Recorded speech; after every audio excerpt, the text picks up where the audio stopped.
Hey, boys and girls and parents, here is a review of the work we've been doing in data management, which just really has to do with graphing. Here's some things that the grade 4 and 5s need to know. They both need to know how to do pictographs, which are graphs that use kind of icons or pictures. Grade 5s are going to do a broken line graph. Typically, it's around temperature. And the grade 4s and the grade 5s need to be able to do a bar graph that has intervals on it. They're going to have to also interpret some circle graphs, and we'll talk a little bit about surveys and things like that as well. So I have the kids kind of make some jot notes. For example, why do we do surveys? Really to answer a question.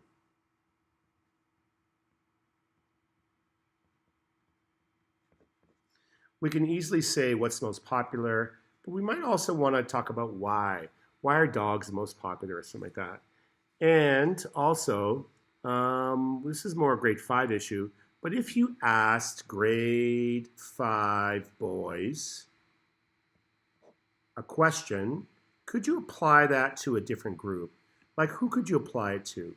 If you got the information about what their favorite sport was, for example, could you apply that to the kinders in our school? Could you apply that to grade 5 girls in our school? Could you apply that to adults? The basic idea is the closer that the other group is to your original group, then the more applicable it is. So for example, in this list, I'd say probably the grade 5 girls are the closest. But again, girls and boys might like different things. So you have to kind of look at the populations and try to think which two populations are similar and try to apply the information you learned from one survey to another. Here's an example of what's your favorite sport or something like that. What other related questions could you do? As long as you're asking sports question, then you're okay. Other related sports questions, what's your famous winter sport or things like that. But if you jumped over to what's your favorite cookie, those questions would probably not go together in a survey.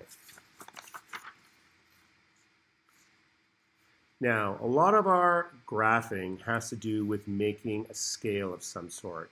So the steps to figuring out what scale to use are, I'm going to use this data down here, this temperature data. You first of all kind of look at what the range is. So the range, the lowest number is 1, and the highest number is 35. Really, the 35 is the most important point here.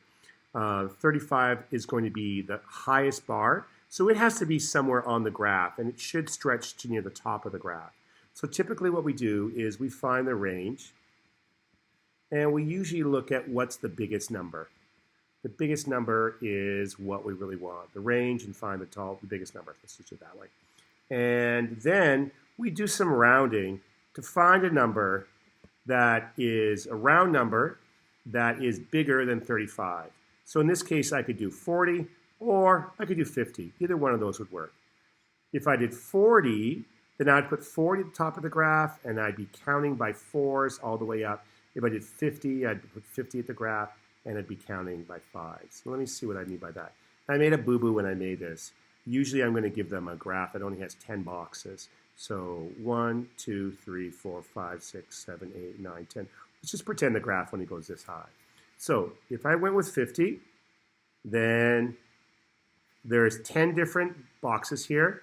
So if I move the decimal over here, you're going to realize that I'm counting by 5s here. 0, 5, 10, 15, 20, 25. Yep. Sorry, buddy. No problem. And I can keep going with this. 30, 35, 40, 45. And then my graph will be fine.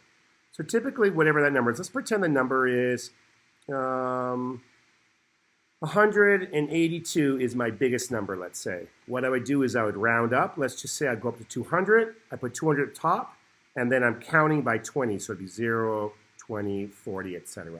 So that's how you really do a good job of looking at the scale. Look at the biggest number, round up, and then put that at the top of the graph, and then that will ensure that A, you're hopefully counting by numbers that are easy to do, and that one of your bars is going to be up near the top. You don't want all tiny bars down here or something like that. Okay? Let's go to number 3 here. Number 3 is about interpreting interpreting pie graphs. Typically, this is a very typical pie graph where we have it divided up into quarters. So this is 1/4 or 25%. So they're all 25%. So then what we need to know is how many we're talking about altogether. In this example, there's 24 animals. So I really want to know what is 1/4 of 24. So that's really 24 divided by 4. If I took 24 and I divide it by 4, how many would be in each group? For divided by 4, a really quick way in my head is I cut something in half. So 24, I'd cut it in half to 12, and I'd cut that in half, and that would give me 6. So if you cut half in half, you'll end up with 1/4. So there's my 6. So each one of these really represents 6 actual animals. So when they're saying how many turkeys are there? Well, there's 6 out of 12. How many birds? I got to do turkeys and roosters, so that would be 12 animals altogether. Same thing over here. This time there's 36 animals. And this kind of idea is really 1/3. So 36 divided by 3. 36 divided by 3. Let's take 36 and divide it up by 30 and 6. 30 divided by 3 is 10. 6 divided by 3 is 2. So the answer would be 12. That's one way of doing it. There's lots of other ways you could do it. So those are the kind of ways you would interpret that. You need to know the total, and then you need to know, is it 1/3 or is it 1/4? A lot of times maybe I might do something like this, or you'll see something like this where you've got 1/4, and this is 1/2. If there were 50 animals, that would mean there'd be 25 here, and 12.5. That's a bad number to use. Anyways, don't worry about that one. Let's now go down to this example with intervals. With intervals, you end up, the reason we use intervals is you have a lot of data. And if you just graph those numbers individually, you're only going to get 145 and 137. So we kind of organize the data in terms of different buckets. Now, I'm making a totally separate video of a slideshow, a presentation. I show the kids multiple times, and that is a separate one. So I'll post that as well. But just very quickly, when I'm looking at this, again, I'm looking at the range. 0 is my lowest number, and I think 47 is the highest number. So if I go 47, take away 0, then that really is 47. So I need to deal with 47 different numbers in my intervals. In my range is 47 different numbers. So my intervals need to kind of be large enough to hold on to those 47 numbers. Again, what I do with this is to make it easy, I just round it to 50.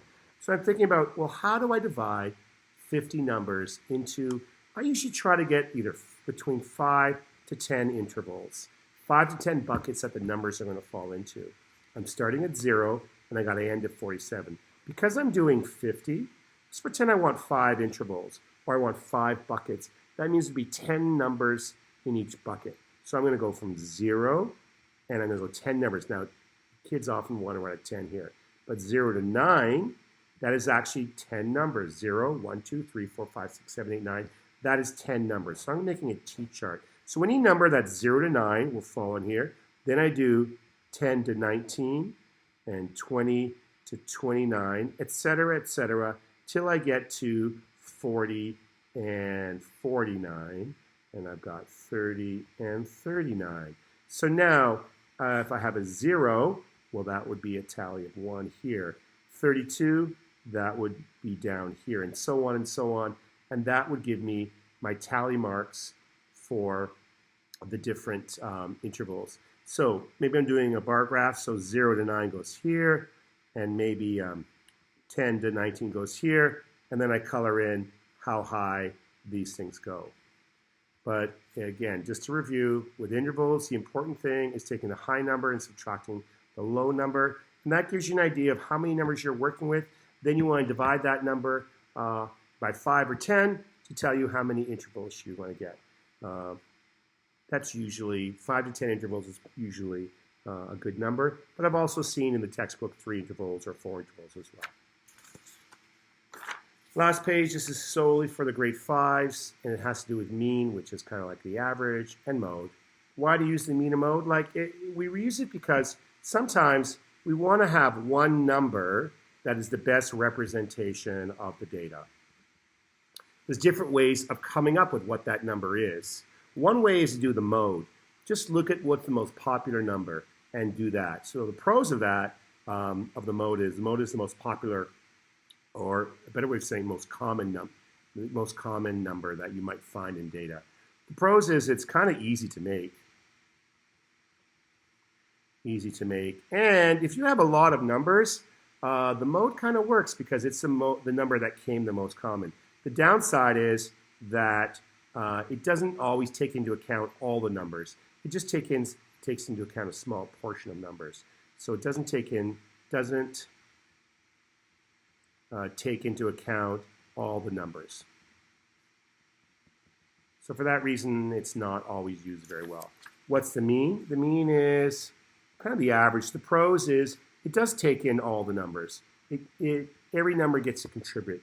The downside to the mean sometimes, if you've got numbers that are outliers, that are far away from what everything else is, it can skew it one way or the other. But that's kind of beyond grade 5. The other con really is it's harder to do. So how do you do the mean? First of all, you add all the numbers, and then you divide by how many numbers you have. So divide by the number of numbers.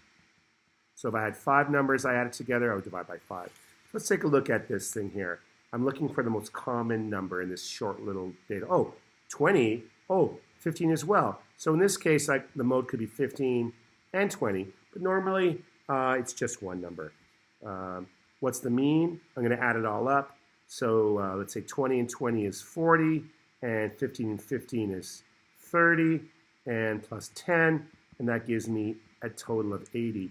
And 80, and then there's 5 numbers, so I do 80 divided by 5.